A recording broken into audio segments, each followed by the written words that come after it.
that when I heard it, I was like, oh man, I love what you did with that. Then I hear the 3-string, and I hear that. So I'm kind of torn between the 3 and 4 string, and I'd like you to, and the fretted ones too. I'd like to make some comments about that. You mean like when you're choosing to get an instrument? Yeah. You know, both. You can never have get them both, baby. But you know, if I think that the answer I generally give people, because I get that question a lot, is if you're a total beginner, I usually say get a 3-string. A 3-string is going to be easy to learn, much easier to learn than even a 4-string. If you've ever played a conventional instrument, whether it's a banjo, a mandolin, a bass, a guitar, a violin, you know, a cello, any stringed instrument, if you've played one before, I generally say go with a 4-string because you can tune it pretty similar to what you already know. Sometimes those patterns will give you a little leg up, you know, a transition to a fretted instrument. And if you get a 4-string, if you know that you're going to be serious about it too, I'd say get a 4-string over a 3-string. Just for the versatility factor. You can always take the high string off, just play it like a 3-string. Yeah, I play banjo, so yeah, that's nice. Yeah. I got all my chords up and down the neck. If you play banjo, I would get a 4-string, tune it like a banjo. You know what I mean? Just put banjo strings on it even, and you can tune it just the same generally, depending on the scale length.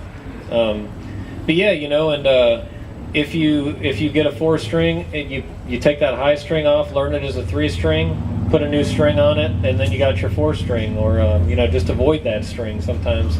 So you know, basically the 4-string's a little more versatile, but there's something magical about the simplicity of a 3-string too, that is just, you know, you just can't do the same thing on a 4-string you can do on a 3-string when you're really digging in. And like I said, it's not usually the tunings, they're not major or minor a lot of times, and it just gives you this kind of raw energy sometimes to just bang into it and see what happens. So I think your answer is generally, my bet is get both eventually. You get one first, but get both eventually. And you have a question? Yeah, I just want to let everybody know I'm from Odessa, Florida, just north of Tampa. And if you want to stop by, I'll give you a business card. We build guitars every weekend. And if you want to stop by, feel free to stop by my shop. I'll be glad to teach you what little bit I know and help you out. Awesome. And again, that's Mike who built this guitar right here that I was just playing.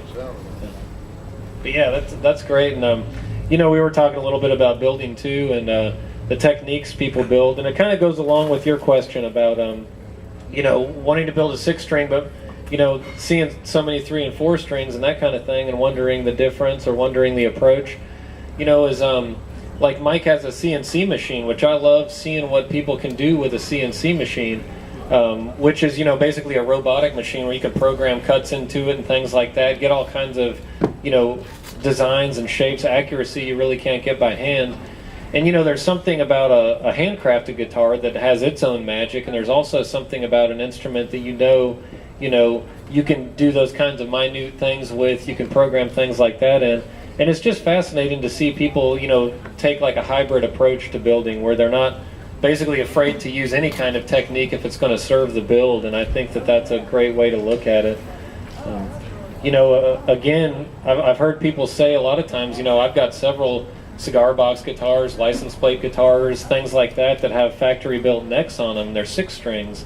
And I've heard people say, you know, well, that's not really a cigar box guitar because it has 6 strings, or it's a factory built neck. And I start thinking about the guitars I played, you know, the pre-World War II cigar box guitars I played and recorded with, and they almost, you know, half of them had factory necks from broken instruments that someone just reused. And so, you know, it's almost as traditional to build with reused parts or factory parts than it is to build, you know, completely doing it from scratch. And, you know, you get a 1x2 from Lowe's, that was probably cut on some kind of machine anyways, you know what I mean, to that accuracy. So I think the best approach is always to be open to everyone's ideas, to look for the good things in them, because the more ideas you accept, the more ideas you're going to come up with and be able to put together. Well said. Thanks, man.